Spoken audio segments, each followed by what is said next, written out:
días a todas y todos. En nombre del Museo de la Mujer y de su fundador y directora, la doctora Patricia Galeana, les damos la más cordial bienvenida a este centro de difusión de una nueva cultura de igualdad sustantiva entre mujeres y hombres. Este día tenemos a la doctora Gloria Luz Alejandre como conferencista que nos va a hablar del primer congreso feminista que se realizó en la ciudad de Mérida, Yucatán, en su 107 aniversario. La doctora Gloria Luz Alejandre es vicepresidenta del Instituto Nacional de Administración Pública, AC. También es vocal nacional de la Federación Mexicana de Universitarias. Es profesora de tiempo completo en la Universidad Autónoma de la Ciudad de México, adscrita a la Academia de Ciencia Política y Administración Urbana del plantel Casa Libertad. Es profesora de asignatura de la Facultad de Ciencias Políticas y Sociales de la Universidad Nacional Autónoma de México. Es investigadora nacional del Consejo Nacional de Ciencia y Tecnología. Es doctora en Ciencias Políticas y Sociales, con orientación en Ciencia Política por el Programa de Posgrado en Ciencias Políticas y Sociales de la Universidad Nacional Autónoma de México. Es ponente, organizadora, comentarista, presentadora y moderadora en diversos foros nacionales e internacionales. Entonces, vamos a darle la palabra a la doctora Gloria Luz Alejandre.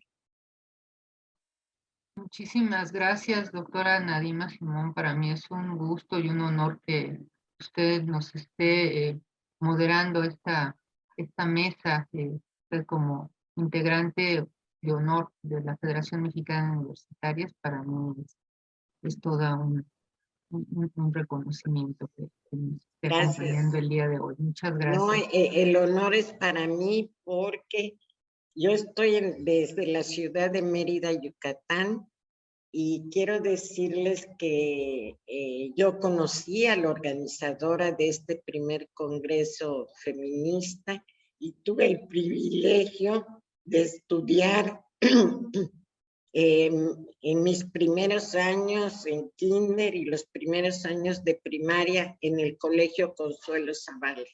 Entonces, el honor es para mí y creo que va a ser una conferencia sumamente interesante. Adelante, por favor. Muchísimas gracias, doctora Nadima. Y ahí, con relación, actualmente soy secretaria general de la FEMU. Perdón, es que la semblanza creo que estaba un poco atrasada, ¿verdad? Pero sí, no se preocupe. la secretaria general de la FEMU. Gracias. Bien, pues voy a iniciar con esta presentación y efectivamente estamos a 107 años de que se inicia una gesta muy importante para las mujeres en México en los primeros inicios del siglo XX mexicano y que tiene que ver con esta construcción de la ciudadanía para las mujeres mexicanas y el derecho al voto, el derecho al sufragio. Por eso es tan trascendente hablar del primer Congreso Feminista Nacional celebrado en la ciudad de Mérida, Yucatán, en el año de 1916. Entonces, me voy a permitir compartir mi pantalla para ir hablando del tema.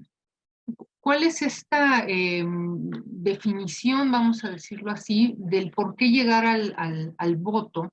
Y quiero empezar desde ahí, desde esta parte, porque el Estado mexicano viene con una construcción como nación desde su surgimiento hacia el año de 1824, después de la gesta de independencia, Y el Estado mexicano conforma su estructura normativa, su estructura constitucional, con una ausencia terrible que va a ser la ausencia de las mujeres como ciudadanas.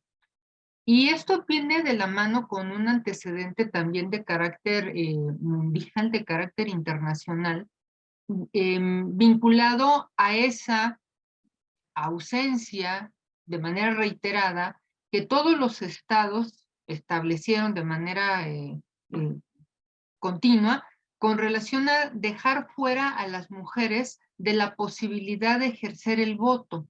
Es decir, el reconocimiento al voto ciudadano ha sido una carencia que fue la característica singular con la cual también surge el feminismo. Aquí hay que decirlo también de manera muy clara, porque nosotros, este primer Congreso Feminista de Yucatán del año de 1916 tiene antecedentes vinculados a la lucha por el sufragio femenino, no solamente en México, sino también en los Estados Unidos y en Europa, porque está vinculado de manera estrecha con la ola del feminismo, con la segunda ola del feminismo, y que es la ola sufragista.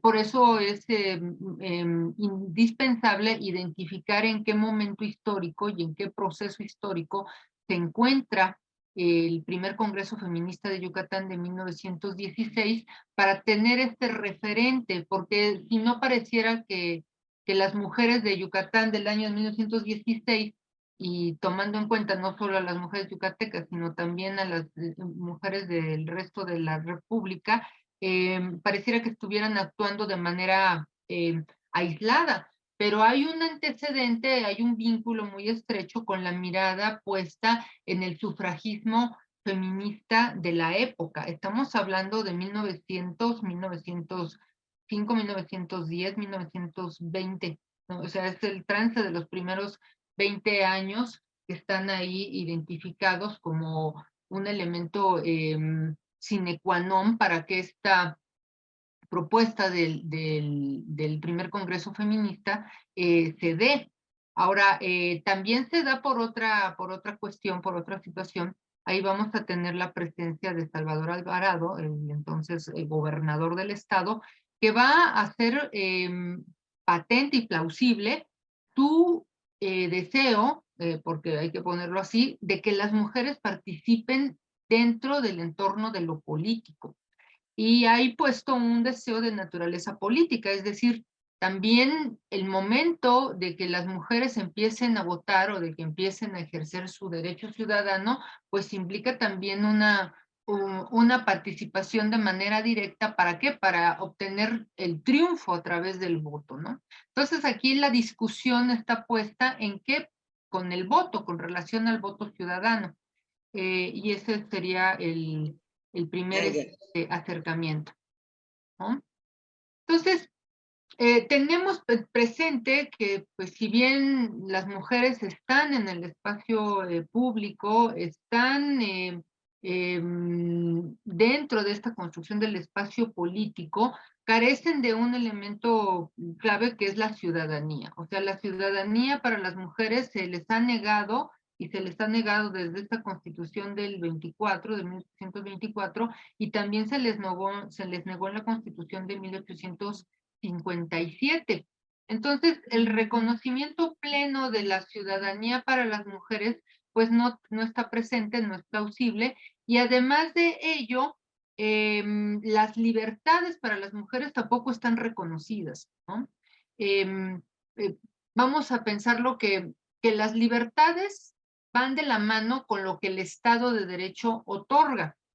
Lo que no podemos perder de vista es que el Estado de Derecho construido tanto para el caso mexicano como para otros estados, pues tiene todo un antecedente de naturaleza patriarcal, ¿no? ¿Eso qué significa? Que las mujeres están invisibilizadas dentro de los marcos normativos del propio Estado. Y esta es una falta absoluta, una falta terrible, que no se alcanza a distinguir eh, incluso por los propios hombres en el poder, pero no se alcanza a distinguir como una falta explícita de derechos y de libertades para las mujeres y que las mujeres están reclamando, ¿no? Es decir, en la época pudiéramos pensar, como se sigue pensando de momento en nuestros tiempos, ¿no? Las mujeres deben de estar en el espacio privado, deben de dedicarse a sus casas, deben de dedicarse a sus maridos, deben dedicarse a sus hijos, deben dedicarse a las labores domésticas. Imaginen ustedes en la época de la que estamos hablando, de finales del siglo XIX y principios del siglo XX, una mujer o varias mujeres que estuvieran haciendo un reclamo por una participación política, pues eran totalmente, no solo enjuiciadas en el entorno social, ¿no? Eran también menospreciadas en términos de que esta participación política pues no tendría por qué darse.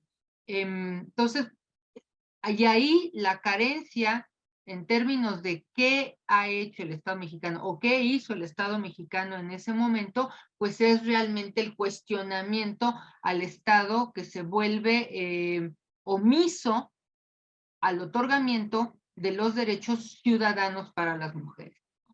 Entonces, ese punto ahí hay que ponerlo de manera muy importante. Aquí, esta parte, yo quisiera verlo con todo un constructo de naturaleza politológico, ¿no?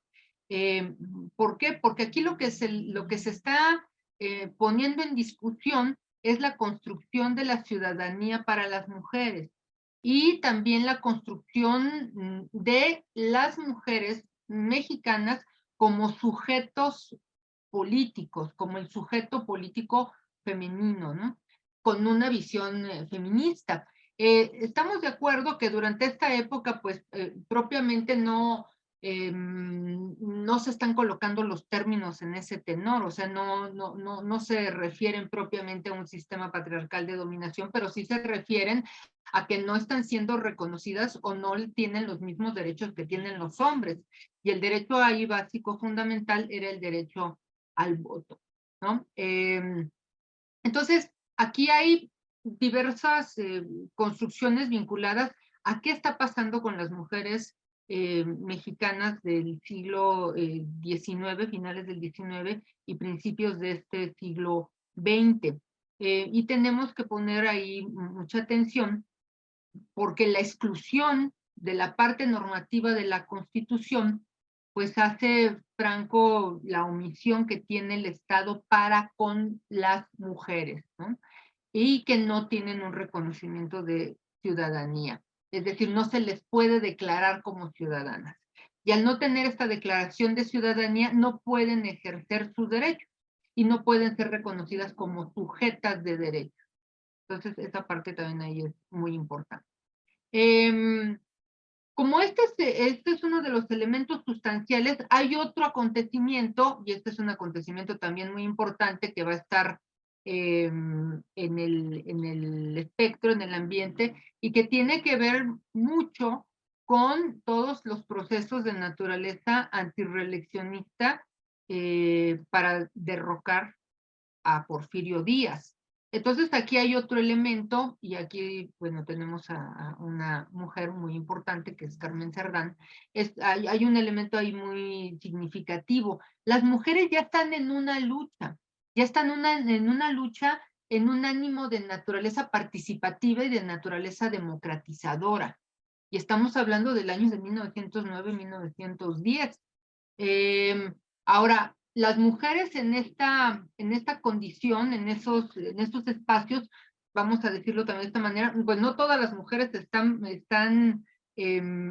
relacionadas con esta situación, sino aquellas que tienen ya una concientización política de su postura con relación a una situación que vive el Estado mexicano y que es un Estado de naturaleza dictatorial en este momento con Porfirio Díaz.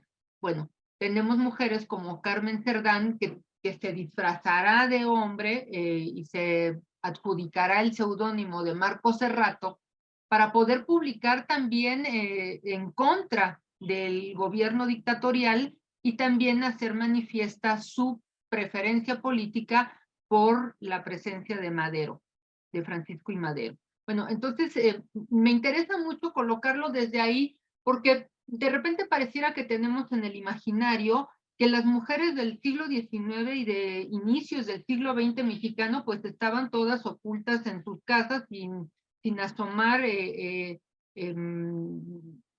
ni la nariz por la ventana, ¿no? Pero las mujeres están participando.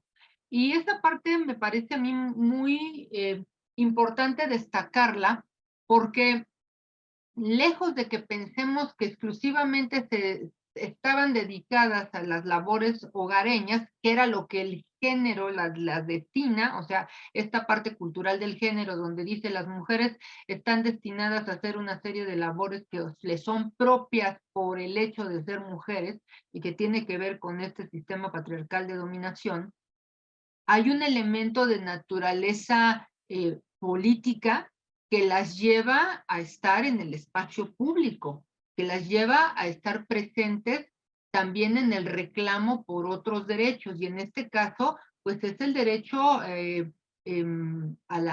por una parte a la elección y por otra parte a tener un estado de naturaleza democrática. Entonces, ahí es muy interesante tener presentes estos elementos porque serán estos mismos los que decantarán hacia este primer Congreso Feminista en Yucatán en el año de 1916 con esas mismas convicciones, ¿no? O sea, una apertura de naturaleza democrática, una participación política de las mujeres, una toma de decisiones por parte de las mujeres con relación a asuntos que les afectan a las mujeres, ¿no?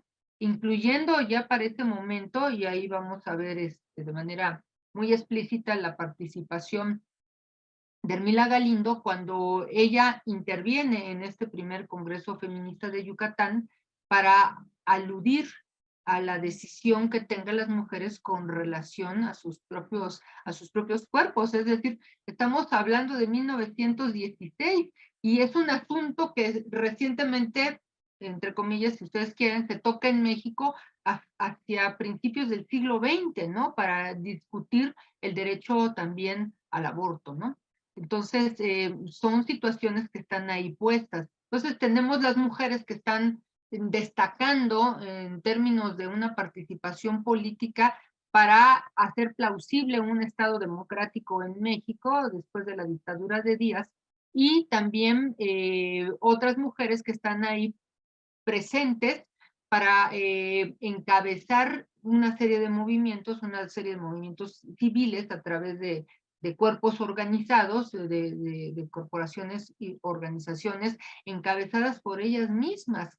Y ahí tenemos otro caso como el de Elvia Carrillo Puerto, que para hacia los años de 1913, pues ya era considerada pues una digamos, además de una luchadora social, pues ya era considerada de las mujeres que tenía la primera organización femenina de campesinas.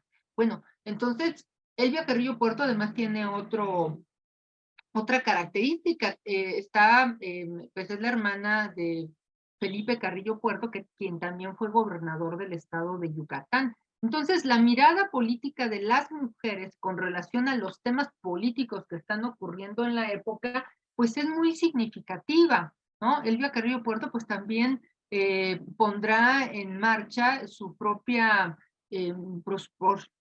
carrera política y buscará ser diputada por su estado, ¿no? Aquí hay un momento de reflexión y de discusión que también a mí me gustaría colocar y me gustaría traerlo a colación, porque cuando se lleva a cabo este primer congreso feminista que convoca el gobernador Salvador Alvarado el 28 de octubre del año de 1915 y que tiene verificativo del 13 al 16 de enero de 1916, por eso esta conmemoración de los 107 años en el Teatro Peón Contreras de la ciudad de Mérida, pues moviliza a un número muy importante de mujeres, poco más de 600 mujeres que se hicieron presentes en este Teatro Peón Contreras. Y lo que yo estaba aquí refiriendo es que hay una propuesta por parte del gobernador Alvarado, hay un soporte que a la postre el mismo Felipe Carrillo Puerto dará para las mujeres, pero hay una discusión relacionada también al Congreso del Estado de Yucatán de avalar o no avalar esa participación de las mujeres como ciudadanas, ¿no? Es decir, finalmente no hay un reconocimiento, digámoslo así, por parte del Estado mexicano y en concreto en el estado de Yucatán para que las mujeres estén presentes en el entorno de lo político. Y eso tiene que ver de nueva cuenta con esos recurrentes, ya les decimos resabios, pero recurrentes actos patriarcales para excluir a las mujeres de los espacios públicos y de los espacios políticos. Bien, aquí lo que tenemos que también traer a colación, y lo voy a mencionar un poco más adelante, es que a pesar de las discusiones que se van a llevar a cabo durante el primer Congreso Feminista de Yucatán de 1916, los aspectos que ahí se discuten, pues muchos de ellos no se van a ver reflejados en la Constitución de 1917.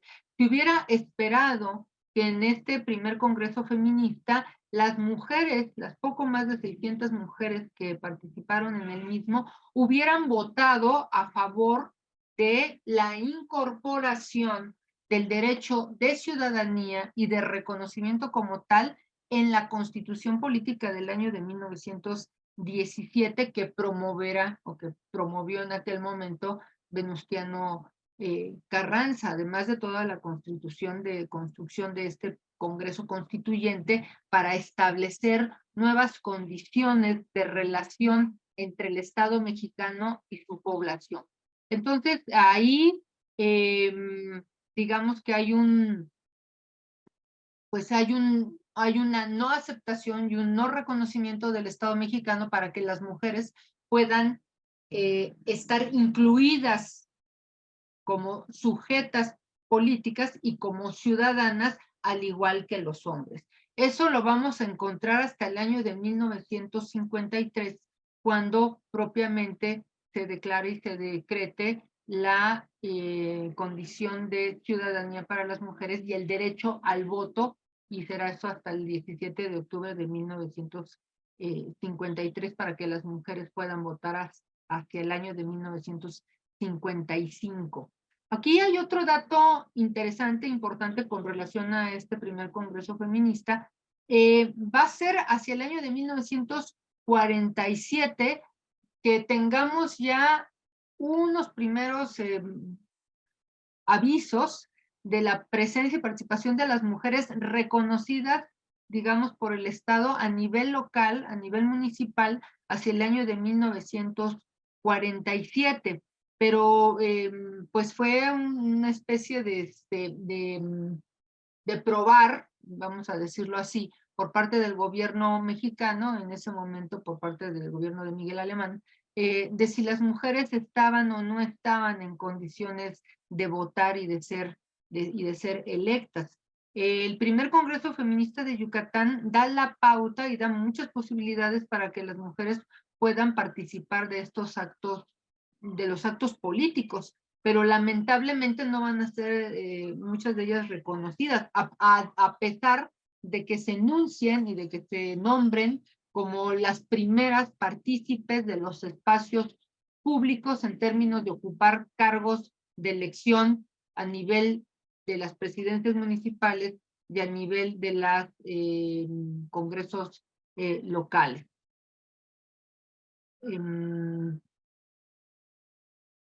Tenemos aquí algunos elementos. El estallido de la revolución, de esta primera revolución del siglo XX mexicano, pues es un aviso, sin duda, con relación a la posibilidad de abrir espacios de naturaleza democrática, pero también de reconocimiento a la población mexicana con relación a los llamados derechos sociales. si bien habrá un reconocimiento a los derechos sociales en esta Constitución de 1917, el derecho al voto para las mujeres no va a estar presente.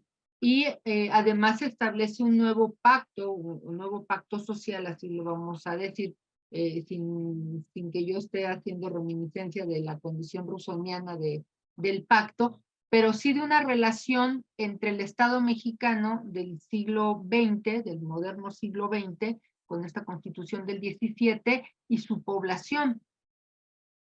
Avanzo. Esta condición de observar a las mujeres como sujeto político que se va a gestar durante el Congreso Feminista de Yucatán, tiene que ver con evidenciar la identidad y la naturaleza política de las mujeres. Queremos decir aquí que el rol que pareciera ajeno a esa condición de género que se le impregna a las mujeres para que se asuman como sujetos, para que no se asuman como sujetos políticos, así lo voy a decir, y se cuestionen e integren en un cuerpo político con el peso que llevan las instituciones del Estado mexicano en la época. Esas instituciones sensibles, o aparentemente sensibles, a cambios drásticos en el entramado constitucional para otorgarles a las mujeres esta condición de ciudadanía. Y finalmente, pues que se reconozcan los derechos políticos para votar y ser electas en congruencia con esto que se llama enunciado democrático de la Constitución. Y aquí hay que subrayarlo. Nuestra Constitución política, que data desde 1924, su manifiesto y su enunciado constitucional se remite a la construcción de una república democrática. Y eso, subrayado, pues alude a la igualdad entre los individuos que conforman el Estado mexicano. Pero en esa reminiscencia patriarcal, los individuos iguales dentro de todos los estados que se aluden como Estado de Derecho son los hombres. No hay reconocimiento de igualdad para las mujeres. Entonces, las mujeres no se les da condición de igualdad con relación a los hombres. Se les da una condición de minoría de edad, incluso de minusvalía, con relación a los hombres. Las mujeres durante prácticamente todo el siglo XIX y estos primeros años del siglo XX, pues no podían hacer uso de sus propiedades. Las mujeres que heredaban, y heredaban normalmente del padre, en el momento que se casaban perdían esa herencia, es decir, perdían las propiedades porque las propiedades pasaban a manos de los maridos. Y entonces las mujeres pues no tenían ningún derecho sobre esta propiedad. Además, las mujeres tampoco podían, ya no digamos exigir el divorcio, ni siquiera imaginar la petición de divorciarse de un marido abusador, ¿no? Lejos de ello, los que pedían el divorcio porque se sentían ofendidos por las mujeres eran los hombres. Entonces, los únicos que se podían divorciar durante el siglo XIX eran los hombres. Esto va a ser uno de los aspectos muy importantes que durante el primer Congreso Feminista de Yucatán se disputa, y eso lo va a colocar Ermila Galindo. Ermila Galindo tiene la virtud, además de ser una mujer tremendamente inteligente y hábilmente política.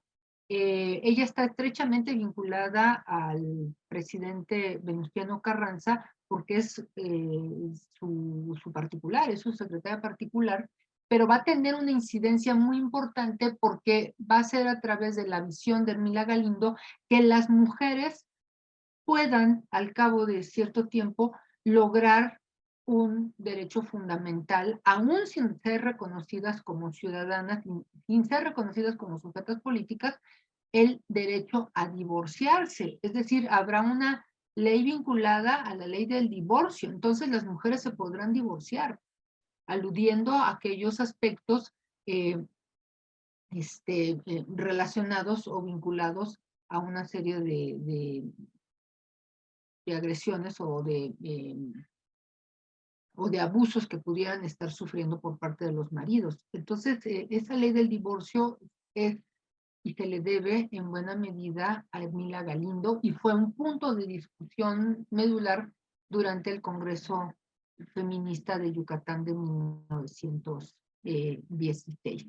Yo quiero aquí quiero aquí también mencionar cuáles fueron los puntos que se estuvieron ahí comentando o que se estuvieron discutiendo durante el primer Congreso Feminista de Yucatán para tenerlos como temas, como los temas sustantivos, los temas sustanciales de ese momento político. El Congreso discutirá, y eso estaba puesto en su convocatoria, discutirá y resolverá los siguientes temas. ¿Cuáles son los medios sociales que deben emplearse para manumitar a la mujer del yugo de las tradiciones? ¿Cuál es el papel que corresponde a la escuela primaria en la reivindicación femenina, ya que aquella tiene por finalidad preparar para la vida? ¿Cuáles son las artes y ocupaciones que debe fomentar y sostener el Estado y cuya tendencia sea preparar a la mujer para la vida intensa del progreso? ¿Cuáles son las funciones públicas? Esta pregunta es muy interesante, muy importante. ¿Cuáles son las funciones públicas que puede y debe desempeñar la mujer a fin de que no solamente sea elemento dirigido, sino también dirigente de la sociedad? Esto aparece en la convocatoria para llevar a cabo este primer Congreso Feminista de Yucatán, y estoy retomando una cita del trabajo de Enriqueta Tuñón. Bien, entonces, de manera muy expresa, este primer Congreso Feminista, pues ya existe una preocupación colocada en torno al papel activo de las mujeres en el espacio público. ¿Y por qué hago énfasis en este aspecto del espacio público? Pues voy a decirlo de esta manera, porque simplemente a las mujeres se nos ha colocado desde tiempos inmemoriales en el espacio privado, ¿no? Tal pareciera, y de repente parece que sigue siendo así, que el espacio que nos corresponde por la condición de haber nacido como mujeres, de haber nacido mujeres, es el espacio privado, es decir, es la casa, ¿no? Ya a partir de este Congreso Feminista de Yucatán, en México por lo menos, visibilizar a las mujeres en el espacio público ya trastoca, ya transgrede para muchos lo que las mujeres son, ¿no? O sea, las mujeres no pueden estar en el espacio público porque lo que les corresponde es el espacio privado y además deben estar ocultas, ¿no? Las mujeres no pueden participar del entorno de lo político porque le corresponde a los hombres, o a eso se alude. Y esa alusión del espacio público exclusivo para los hombres nos lleva a las reminiscencias con nada más y nada menos que Aristóteles, ¿no? Las mujeres no pueden participar de la polis, no pueden participar de lo político. Entonces, aquí tenemos estas preguntas que nos hacemos dentro del primer Congreso Feminista de Yucatán. La misma convocatoria prevé en aquel momento, en su apartado número 7, que las resoluciones de este Congreso tendrán el carácter de proyectos, los que serán elevados a la categoría de leyes, previo estudio de que de ellos se haga y que ello haga, el Departamento de la Legislación Social de la Secretaría General de Gobierno. Entonces hay una intención muy bien trazada, identificada por el convocante. Y aquí lo quiero subrayar así, por el convocante, y el convocante es el gobernador del estado de Yucatán, el convocante Salvador Alvarado, ¿no? Es quien emite la convocatoria, ¿no?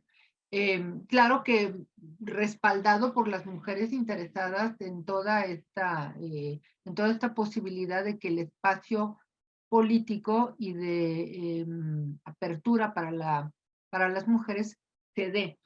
Y aquí sigo con este punto. El tema y su trascendencia cuentan con toda la seriedad que el respecto estatal le puede dar y por ello los costos corrieron a cargo del erario público. Entonces hay un interés político por parte de quien encabeza el estado de Yucatán en aquel momento para que las mujeres puedan participar, ¿no? Es decir, no, las mujeres no fueron y recolectaron o hicieron una colecta para celebrar el Congreso. Es el propio estado de Yucatán, a través de su gobernador, el que coloca el tema. Entonces, esta mirada desde el poder, pues es también muy significativa para dar un mensaje. Nos interesan las mujeres, nos interesa la participación política de las mujeres, pero también nos interesa por una situación básica. Las mujeres emiten voto y el voto define quién gobierna y quién no. Es decir, por la regla de la mayoría, pensando en las democracias eh, constitucionales, una persona que obtiene la mayoría de votos, pues será el gobernante. Aquí es muy interesante pensarlo desde ahí porque habría que revisar cuáles eran las aspiraciones políticas en este momento del gobernador Salvador Alvarado. Probablemente sus aspiraciones políticas también iban encaminadas hacia la presidencia de la República en aquel momento, ¿no? Incluso pensando también en las aspiraciones políticas de su sucesor, que será Felipe Calderón. Bueno, entonces, aquí tenemos de manera clara que el primer Congreso Feminista de Yucatán no solamente se restringe a una participación de las mujeres porque quieren hacer política o porque quieren hacerse visibles, sino hay toda una construcción vinculado a un ejercicio del poder que también echa mano de esta presencia de las mujeres, de esta participación de las mujeres en torno a un beneficio político. Eso también habrá que decirlo. Lo que no significa, y también quiero hacer enfática ahí, lo que no significa que las mujeres por sí mismas estén definiendo su futuro político en términos de ciudadanía, ¿no? Es decir, hay un apoyo de parte del Estado, puesto desde Salvador Alvarado, pues las mujeres lo tomarán no solamente como un apoyo, sino como un elemento que a la postre permita que las mujeres logren obtener el voto ciudadano. Entonces, ahí esa parte habría que mencionar. De quienes participan en este primer Congreso Feminista de Yucatán, y la doctora Nadine Simón me hizo favor de referirla, pues vamos a tener a Raquel Dizar Ciceró, a Rosa Torres González, a Beatriz Peniche Ponce, a Candelaria Ruiz Patrón, a Consuelo Zavala Castillo, a Elvia Carrillo Puerto, y vamos a decir también este otro elemento. Se pensaba o se creía, incluso en tiempos recientes se cree, que las mujeres que participaron en el primer Congreso Feminista de Yucatán, pues no tenían ninguna formación o eran las señoras que estaban en su casa y de repente les dijeron salgan de su casa para que vengan a participar de estos actos políticos, y no es así. Las mujeres que participan de este primer Congreso Feminista tienen toda una formación profesional y una formación institucional, una formación académica, y solo para referir algunos de los datos, de los detalles de sus presencias, de sus personas, yo puedo aquí comentar. Consuelo Zavala, ella estudió en el Instituto Literario de Niñas, donde en el año de 1897, o sea, a finales del siglo XIX, se graduó como profesora de educación elemental y superior. O sea, era profesora de escuela. Formó parte del cuerpo docente del instituto y llegó a ser una de las principales colaboradoras de la directora profesora Rita Cetina Gutiérrez. Fundó en el año de 1902 su propio colegio. En el año de 1912, el gobernador del estado, doctor Nicolás Cámara Vallés, le designó para visitar escuelas en varios países en Europa, y el presidente Francisco I. Madero la comisionó en Francia para estudiar métodos de instrucción primaria y normal. Y en diciembre del año 1914, a instancias del gobernador provisional teniente coronel Euterio Ávila, asistió en representación de su estado a la quinta reunión del Congreso General Nacional de Educación Primaria, celebrado en Pachuca, Hidalgo. Entonces, ahorita hago referencia a las otras participantes de este primer Congreso Feminista. Entonces, aquí hay otro dato muy interesante con relación a las mujeres que están en estos menesteres. Participan de la política, participan en el entorno de lo público, participan de lo político y tienen un estrecho vínculo con el poder público, o sea, con el poder del Estado, ¿no? Entonces, no son mujeres que estén exclusivamente dedicadas a la vida en el espacio doméstico. Tienen una participación estrechamente relacionada con el ejercicio del poder, ¿no?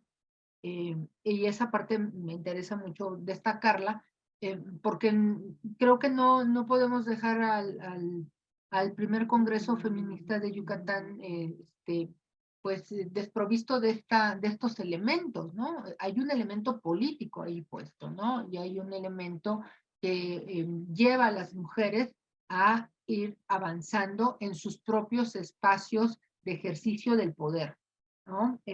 Tanto en lo individual como en lo colectivo, porque pues finalmente el primer Congreso Feminista de Yucatán, esta pléyada de poco más de 600 mujeres, pues tienen una presencia política que les permitirá ocupar otros espacios dentro del propio espacio público, dentro del propio espacio administrativo del Estado y también dentro de los espacios de naturaleza educativa, porque es donde ellas se desarrollan, donde ellas se desenvuelven.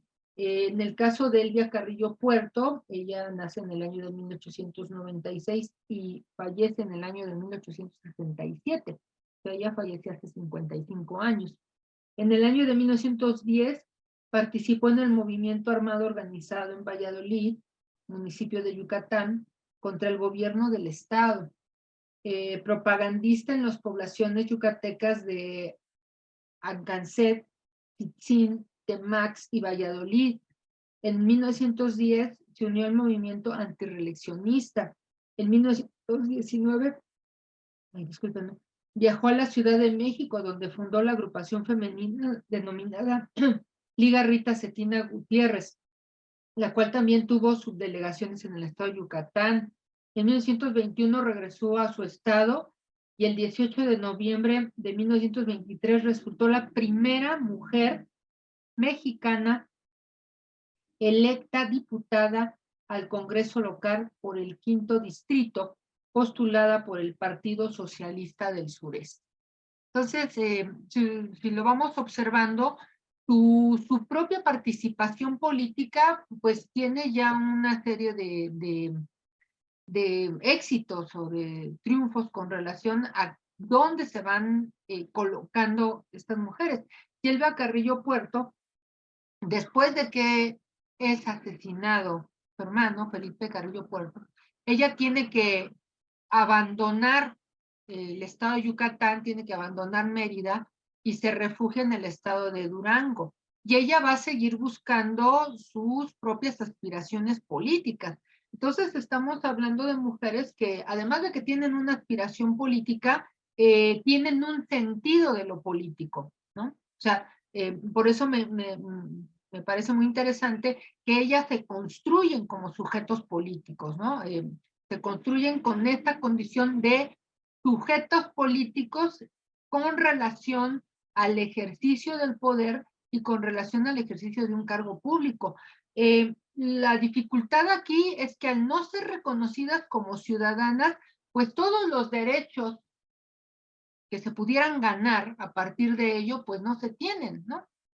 Entonces, el reconocimiento del sujeto político va de la mano con el reconocimiento de los derechos ciudadanos. Por eso los hombres del poder, los señores del poder, que construyen el llamado Estado de Derecho desde la Revolución Francesa, pues lo construyen para ellos y se construyen como sujetos políticos de derechos, ¿no? Entonces, aquí las mujeres del Congreso Feminista de Yucatán se están construyendo de esa misma naturaleza, se están construyendo como sujetas políticas, ¿no? Sujeto político femenino.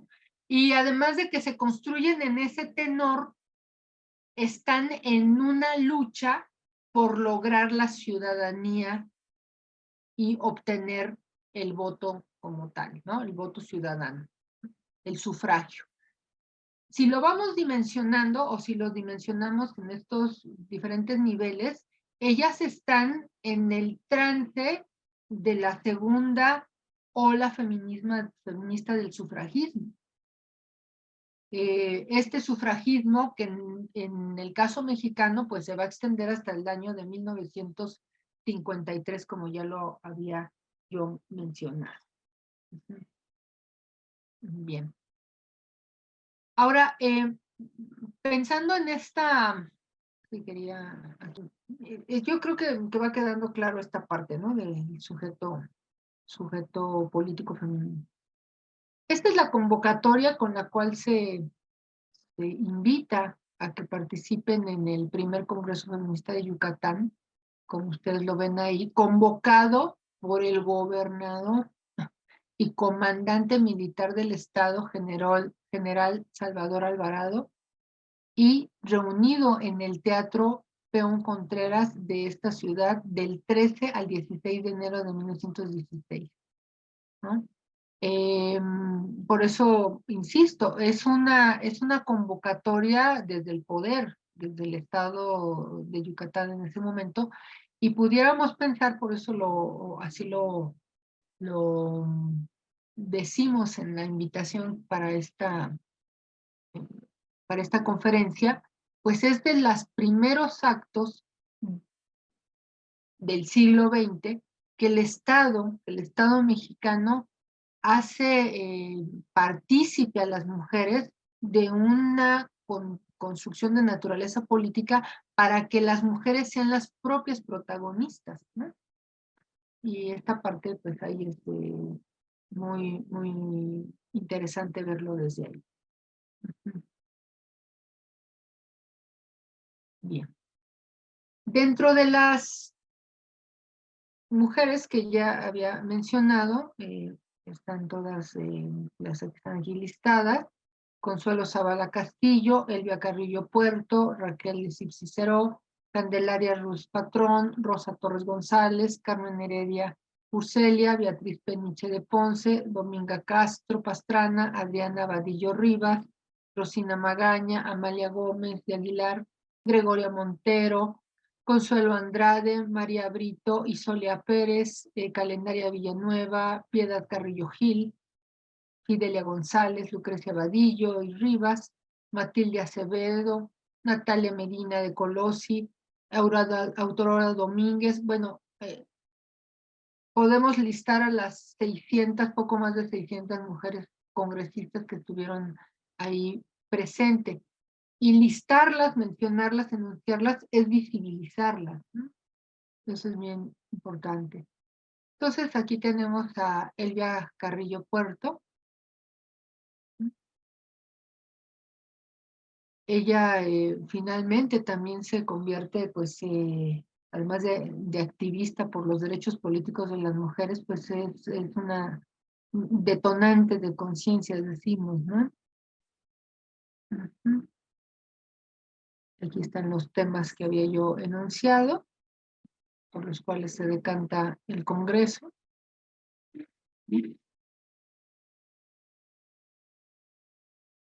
Esta condición de construcción de ciudadanía, esta imagen que vemos es el propio Salvador Alvarado, acompañado de las mujeres congresistas. Ujú. Y los resultados de los que se puede enunciar, de los que se puede aludir a algunos puntos, y que no le es favorable al propio Alvarado, dice: lo más decepcionante para Alvarado y la historia del feminismo en México, y eso hay que subrayarlo, fue la oposición de las delegadas al tratar el cuarto punto a discusión, que es de la pregunta que yo había referido, ¿no? La que está acá atrás. Voy a poner: ¿cuáles son las funciones públicas que puede y debe desempeñar la mujer a fin de que no solamente sea elemento dirigido, sino también dirigente de la sociedad? Pues nos dice que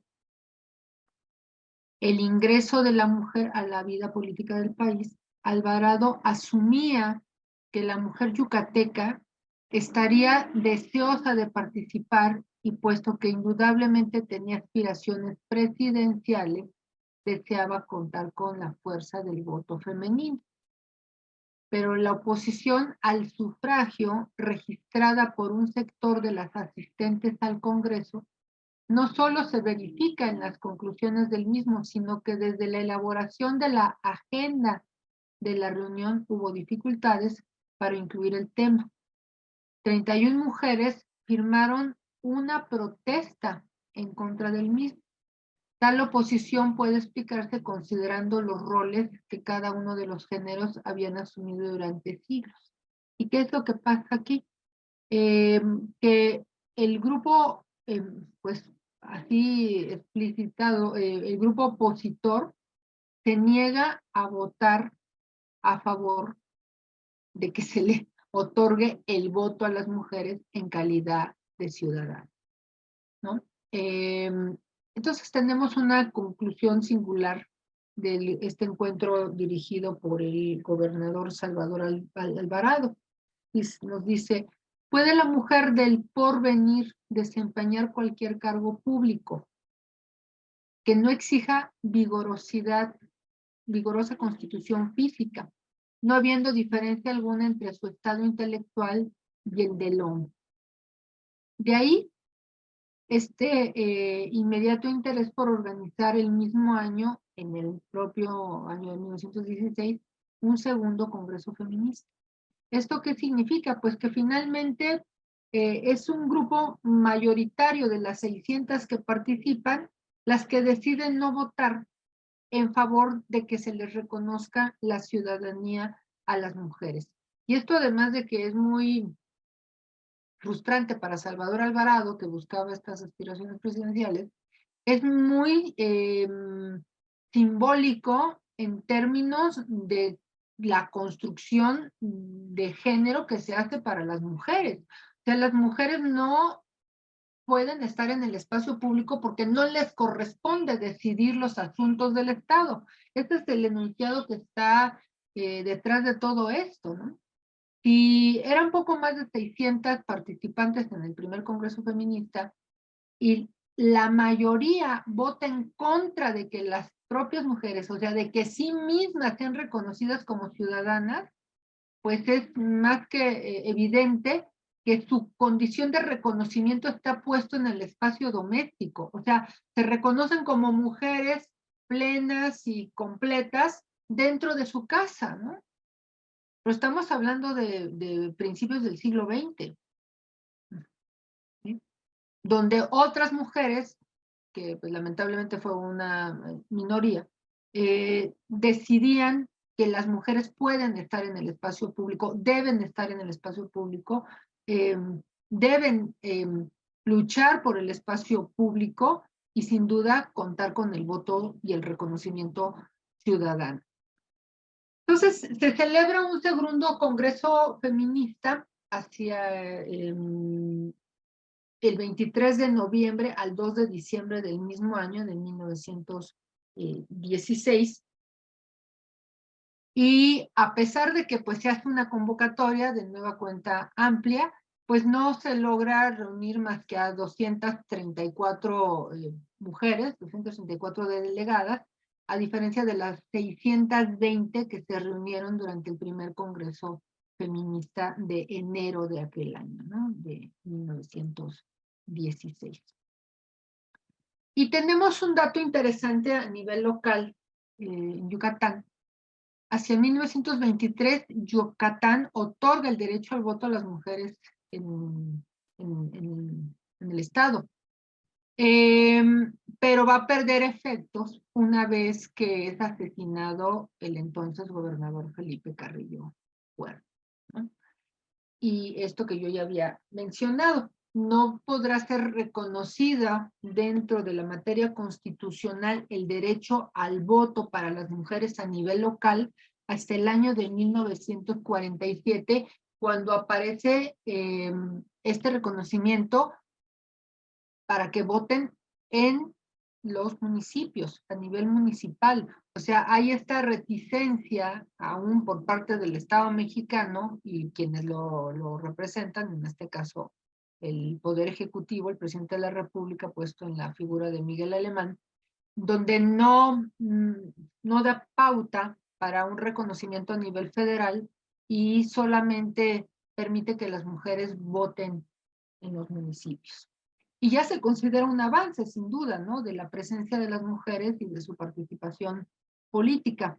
Y también, como ya había mencionado, el pleno reconocimiento de esta ciudadanía para las mujeres como tal, pues será hasta el año de 1953, con el decreto que publicará el entonces presidente Adolfo Ruiz Cortines.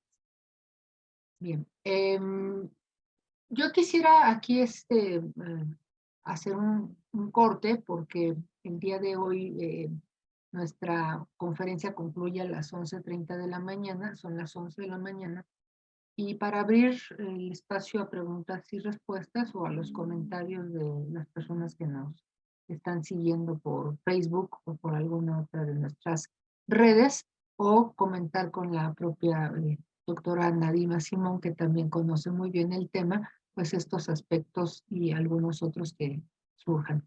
Muchísimas gracias por la atención. Muchas gracias, doctora Gloria Luz Alejandre. Definitivamente este tema es muy importante porque son los primeros movimientos feministas organizados en un congreso.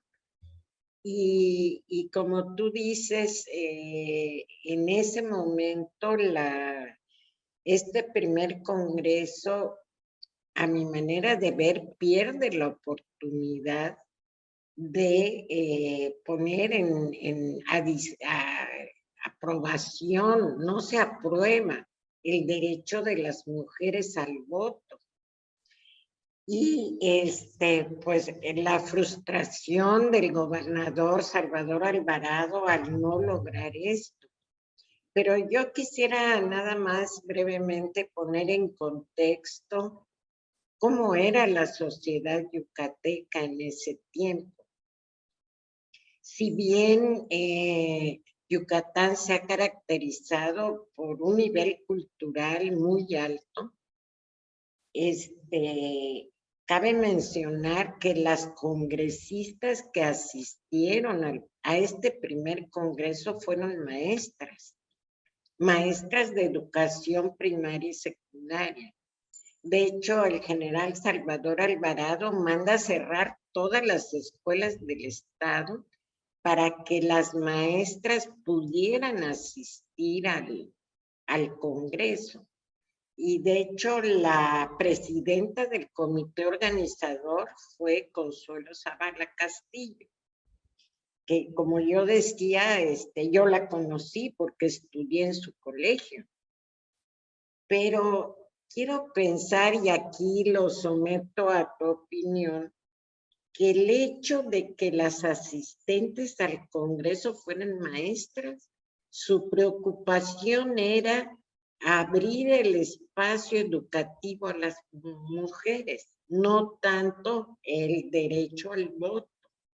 Y tiene que ver, yo pienso, con que todas las asistentes, o sea, eran maestras, porque de hecho las hospedan, se cierran las escuelas, las traen del interior del estado y las hospedan en las escuelas, ¿no?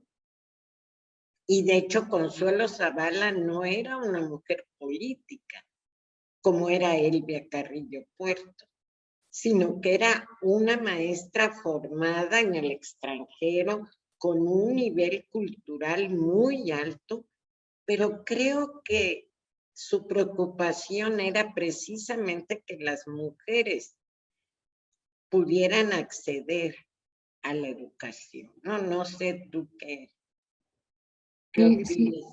sí, doctora, yo coincido ahí con usted, aunque se percibe o alcanzo a observar que si bien está la preocupación por la naturaleza educativa, sobre todo para las niñas, es decir, incorporar a las niñas a la educación, está también el interés puesto en que se dé la condición de ciudadanía para las mujeres, porque es el punto que permite lograr otros derechos, ¿no? Incluso el propio derecho a la educación para las niñas, eh, el derecho al divorcio, como ya había mencionado, ¿no? Eh, yo lo que veo es esta parte, que si bien son mujeres que están formadas dentro del espacio educativo, son maestras, como ya he referido algunas de las biografías de, de quienes han participado ahí, el hecho de estar puestas en el espacio público y el hecho de luchar por este sufragio y por este voto, las coloca ya como, por eso yo refería a toda la construcción del sujeto político femenino, ¿no? Porque finalmente colocarse como sujetas políticas o como sujeto político es lo que las reconoce frente al otro, y frente al otro es frente a los hombres, ¿no? Porque finalmente ser profesora, ser maestra, te cataloga, pues lamentablemente se sigue catalogando como una labor vinculada a nuestra parte materna, ¿no? O sea, cuidar del infante, cuidar del menor, cuidar de, de los pupilos, o sea, de los estudiantes, de los niños, de las niñas, en esta condición del cuidado, ¿no? Del cuidado por el otro. Entonces, las maestras tienen un objetivo vinculado a la enseñanza de los menores, pero también se les asigna esta parte del cuidado del menor, ¿no? O sea, esta parte de educarlo, pero también cuidar de él, como lo hacen en casa. O sea, la parte materna se coloca finalmente en la labor de la maestra, ¿no? Y no del maestro, ¿no? O sea, esta distinción entre la maestra y el maestro. Entonces, el mayor número de, eh, vamos a decirlo así, de personas que se dedican a la enseñanza son mujeres, ¿no? O sea, el grueso del sector laboral destinado a la educación son mujeres, prácticamente todas, ¿no?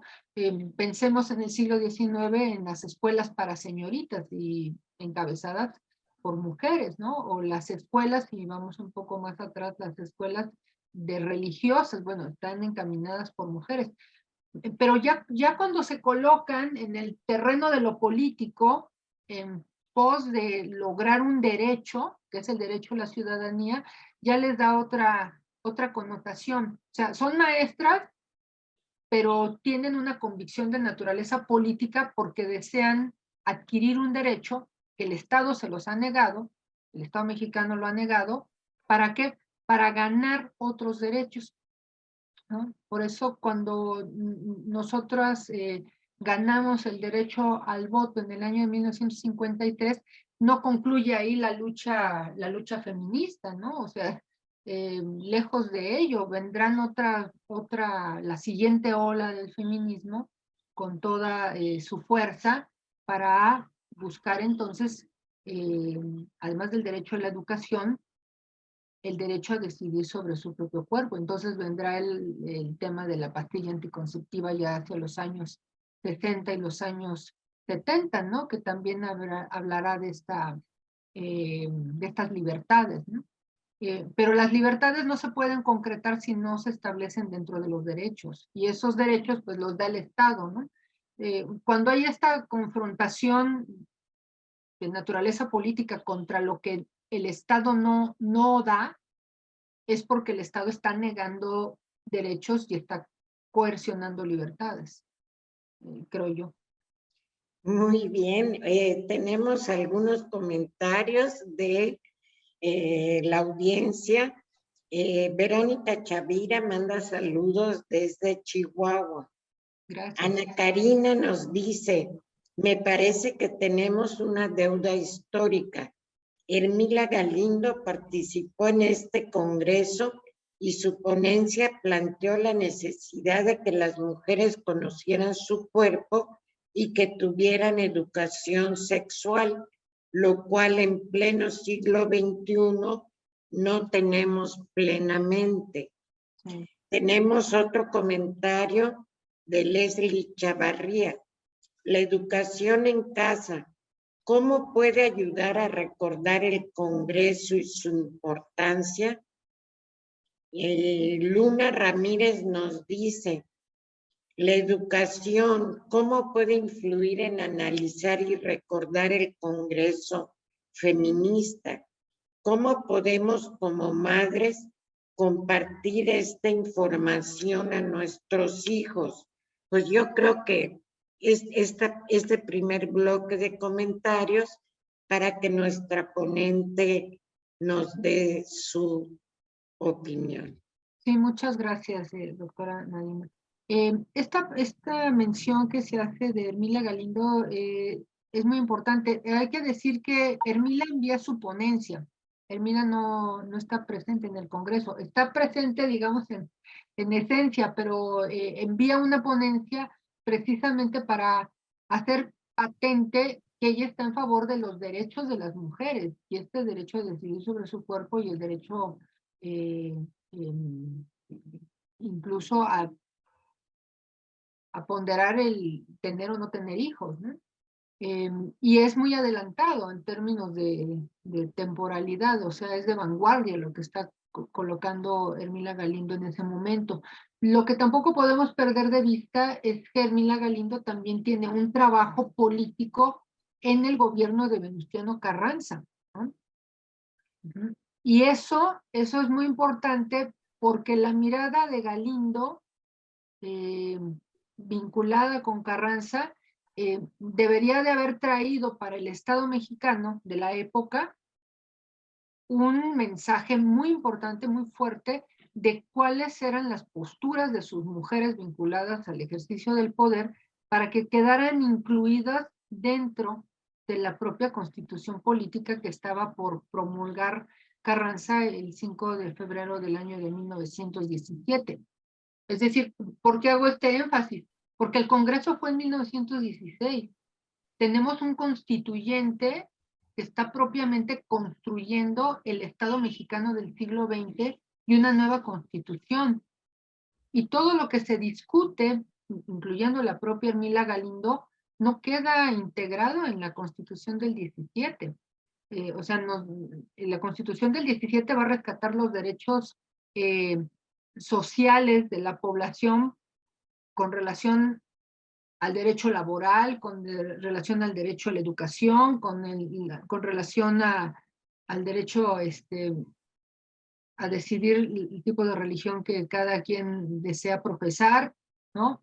El tercero, el 123 constitucional y sin duda el 27 constitucional que tiene que ver con la tenencia de la tierra, quedan ahí inscritos. pero no queda inscrito un derecho que es fundamental para todo Estado, y en ese caso era para el Estado mexicano, del reconocimiento a las mujeres como ciudadanas.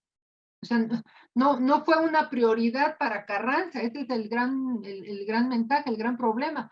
Era una prioridad para Ermila Galindo, sí, y para las mujeres del primer Congreso Feminista de Yucatán del 16, o sea, un año antes de que se promulgara la Constitución del 17, y no son reconocidas como ciudadanas, ¿no? Entonces, el trabajo político de Ermila Galindo es muy importante, pero no se ve consumado en la Constitución de 1917 que encabezó en ese momento Venustiano Carranza, ¿no? Pero ella es una mujer vinculada estrechamente a la política y vinculada a la diplomacia del Estado mexicano. El otro punto que menciona la audiencia, que nos hace el favor de seguirnos, es qué es lo que pasa con relación a la mención que se hace del primer Congreso Feminista de Yucatán. Y es muy interesante. Esta parte debería de estar inscrita de manera básica en los libros de texto.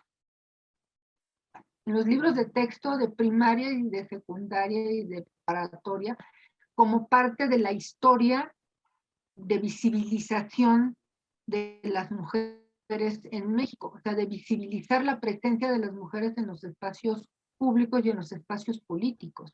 Por eso, cuando la historia se cuenta desde una mirada patriarcal, pues las mujeres desaparecen, ¿no? Es decir, si no hay historiadoras, y sin duda la doctora Patricia Galeana tiene todos nuestros afectos y que se ha dedicado por años, toda su vida, a visibilizar a las mujeres a lo largo de la historia de México, pues entonces no podríamos dar cuenta de cuál es la presencia de las mujeres en el espacio público. Entonces, cuando se cuenta la historia de las mujeres desde las mujeres aparecemos en la historia, ¿no? Si la historia la cuenta la historia del Estado patriarcal, las mujeres no vamos a estar, ¿no? Así hacemos un ejercicio vis a vis, nosotros contamos la historia de la Constitución Política de los Estados Unidos Mexicanos de 1917, pues vamos a contar la historia de Carranza, el 5 de febrero, un constituyente y la promulgación por parte del entonces presidente constitucional de los Estados Unidos Mexicanos. Y no vamos a tener visibilizadas que hubo un Congreso Feminista de Yucatán en 1916 y que había también una preocupación y un interés político, por ejemplo, de Elvia Carrillo Puerto, y que había una preocupación y un interés educativo por parte de Ermila Galindo, y que, o sea, eso no se va a decir. O sea, la mirada patriarcal no lo dice. Se debe decir desde la mirada del feminismo y desde la mirada de las feministas que hemos trabajado o que estamos trabajando en torno a de las mujeres que participan de la vida política y de la vida administrativa en el México moderno. Ahora, esta pregunta también es muy interesante, ¿cómo involucrar a los más jóvenes, a las niñas y a las adolescentes, con relación a que existió este primer Congreso Feminista de Yucatán? Pues hay las historias también contadas para las niñas y para las adolescentes, y aquí sin duda invitaríamos a que visiten el Museo de la Mujer en nuestro centro de información Clementina Díaz y Obando, donde tenemos mucha información con relación al primer Congreso Feminista, pero también con relación a otras mujeres que han participado en procesos de la historia de México y que las invitamos a que lo conozcan.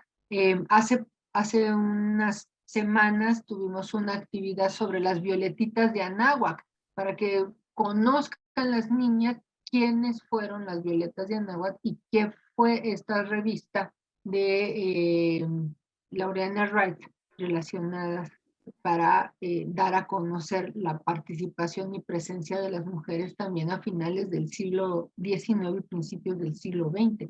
Es la única forma en donde podemos dar a conocer la presencia y participación de las mujeres en nuestro país desde el siglo XIX, siglo XVIII, siglo XVII, remontarnos a Sor Juana, por ejemplo, pasar por José Ortiz de Domínguez, pasar por Leona Vicario, pasar por Gertrudis Bocanegra, por la Güera Rodríguez, por la misma Laurena Rice, por Laura Méndez de Cuenca, que es otra mujer muy destacada y destacable de la época, ¿no? Por Elia Carrillo Puerto, por Mila Galindo, por Rita Cetina. Es decir, enunciar a las mujeres es indispensable para que nuestras nuevas generaciones tengan conocimiento de ella y sin duda invitarlos a que conozcan el museo, además de Bueno, toda la pues, historia que está ahí. tenemos otros comentarios.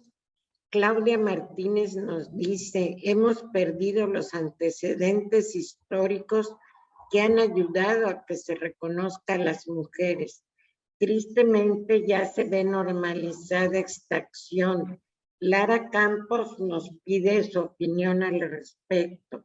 Esmeralda Maecha, gracias por ilustrar este tema tan interesante.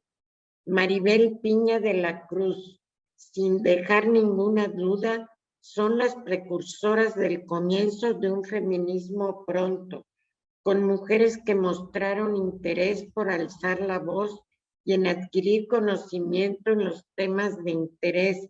Muchas gracias. Maribel también pregunta, y al día presente, ¿puede expresar su opinión la doctora Gloria Luz Alejandra Ramírez? ¿Cómo ve el lugar donde nació este movimiento con sus mujeres? Adelante, Gloria Luz. Sí, muchas gracias. Esta parte donde dice que si se está perdiendo, no, no creo que se esté perdiendo. Al contrario, cada vez lo tenemos más presente y lo rescatamos.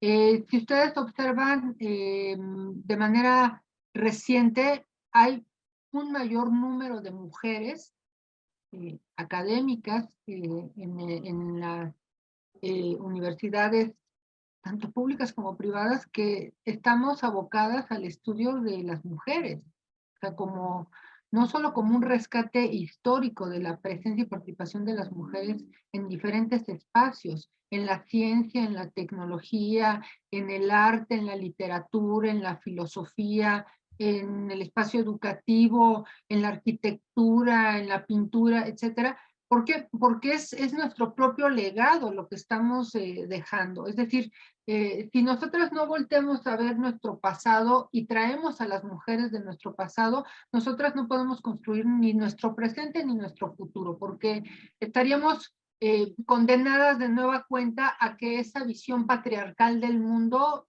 nos invisibilizara o nos aniquilara, ¿no? En el peor de los casos. Pero no es esa ya la condición. Si nosotras pensamos que venimos también de una trayectoria relacionada con las luchas del feminismo, y aquí hay que subrayarlo, por eso yo lo mencionaba en el mismo Congreso Feminista, hay un trazo de una ola del feminismo que es la del sufragismo. Entonces, estamos actualmente en una cuarta ola del feminismo y las protagonistas de la cuarta ola son las mujeres más jóvenes, son las adolescentes, las chicas que están entrando a las preparatorias, a las universidades, y es una generación de mujeres que ya no piensan, ni pretenden, ni quieren vivir lo mismo que vivió, por ejemplo, mi generación, ¿no? Ya no digamos de generaciones anteriores, ¿no? O sea, ya hay una condición donde están plenamente claras de que los derechos que se han ganado son derechos que ya no se pueden revertir ni echar para atrás, ¿no? Y la otra pregunta que era la última, ¿cómo veo el estado de Yucatán? Además de que es un estado maravilloso y me encanta todo su su hábitat, su cenote sagrado, su arquitectura, su antecedente prehispánico, es la cuna, sin duda, es la cuna donde nace, donde surge el sufragismo mexicano.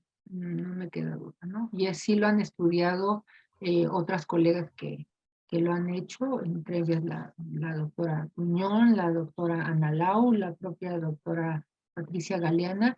El primer Congreso Feminista de Yucatán, por eso estamos conmemorando estos 107 años, es, digamos, el epicentro del sufragismo mexicano, sin duda.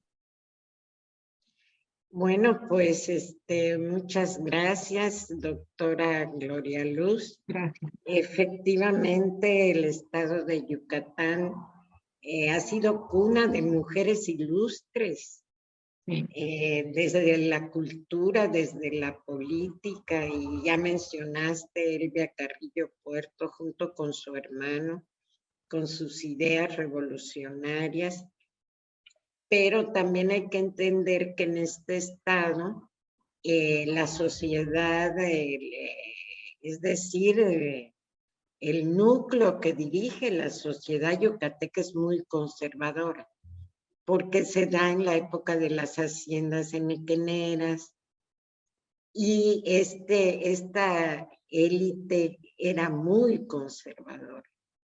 Y las mujeres feministas que luchaban por el acceso a la educación y al voto se tuvieron que enfrentar a esta sociedad sumamente conservadora. Y creo que de ahí es como se puede explicar que en este primer Congreso Feminista no se luchara más por el derecho al voto, sino más bien por el derecho a la educación, ¿no? Que desgraciadamente sucedió así, ¿verdad? En este Congreso, pero no hay duda que marca el principio de una lucha feminista este primer Congreso. Así es. Pues quiero agradecer a la doctora Gloria Luz Alejandre esta excelente ponencia y poner en la memoria de nuestra audiencia este hecho tan importante del primer Congreso Feminista. Y bueno, desde luego, darle las gracias y, y mencionar que estamos en el Museo de la Mujer para seguir con nuestras conferencias y anunciarles que el próximo evento será hoy precisamente a las 12 horas. Habrá una conferencia virtual que es la poética de la inteligencia con el tema Caterina Angelanqui Ruc, que coordina la doctora Beatriz Saavedra de la Federación Mexicana de Universitarias, y que tendrá como invitada a Natalia Moreleón y con la presentación de Cintia Burgos. Vamos a darle un reconocimiento a la doctora Gloria Luz Alejandre de parte de el Museo de la Mujer, firmado por la doctora Patricia Galeana, que es su presidenta y directora del Museo de la Mujer, que dice: el Museo de la Mujer otorga un reconocimiento a la doctora Gloria Luz Alejandre Ramírez, secretaria general de la FEMU, por la impartición de la conferencia El primer Congreso Feminista Nacional de Yucatán de 1916, en conmemoración de su 107 aniversario, en el día de hoy, 13 de enero, en la Ciudad de México, firma la doctora Patricia Galeana, fundadora y directora del Museo de la Mujer. Bueno, y quiero invitarlas a toda la audiencia a visitarnos de martes a domingo en un horario de 10 a 6 de la tarde en República de Bolivia número 17 en el Centro Histórico de la Ciudad de México. Para quienes no puedan visitarnos porque no están en la Ciudad de México, pueden contactarnos a través de nuestras redes sociales. En Facebook, Museo de la Mujer, en Twitter, @Museo de la Mujer, en Instagram, @Museo de la Mujer CDMX, o bien en nuestra página web www.museodelamujer.org.mx. Pues de nuevo darle las gracias a nuestra secretaria general de la FEMO, doctora Gloria Luz Alejandre, y felicitarla por esta excelente ponencia. Muchas gracias a toda la audiencia por su participación y sus comentarios. Muchas gracias. Muchas gracias, doctora Nadina. Un gusto, un honor que me acompañe. Muchas gracias. Buenas tardes a la audiencia y los esperamos en nuestras siguientes actividades. Gracias. Hasta luego.